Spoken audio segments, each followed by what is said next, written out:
بسم اللہ الرحمن الرحیم۔ السلام علیکم۔ مولا علی رضی اللہ عنہ کی خدمت میں ایک شخص آیا اور عرض کرنے لگا، یا علی، میں بہت گنہگار ہوں، کیا کوئی ایسا عمل ہے جس کو کرنے کے بعد میرے گناہ معاف ہو جائیں؟ تو مولا علی رضی اللہ عنہ نے فرمایا، اے شخص، تم کرنے کے بعد کی بات کر رہے ہو۔ اللہ اتنا رحمان اور رحیم ہے کہ وہ ایک عمل ایسا ہے جس کو تم کرنے کے لیے جاؤ گے تو اللہ کرنے سے پہلے ہی تمہارے سارے گناہ معاف کر دے گا۔ اس نے عرض کیا، یا علی، وہ عمل کون سا ہے؟ تو حضرت علی رضی اللہ عنہ نے فرمایا، اے شخص، وہ عمل نماز ہے۔ جب کوئی انسان سچے دل سے نماز کے لیے کھڑا ہوتا ہے اور نماز پڑھنا شروع کرتا ہے تو اللہ تعالیٰ فرشتوں سے کہتا ہے، جاؤ، یہ میرا بندہ میری عبادت کر رہا ہے،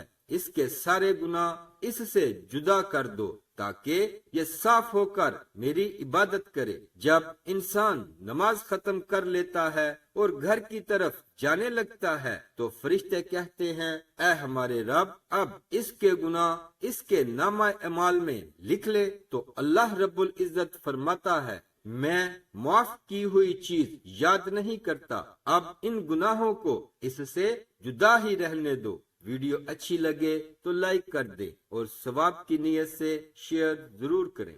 اسلامک ویڈیوز کے لیے سبسکرائب کریں اور ساتھ بیل کے بٹن کو بھی پریس کر دیں۔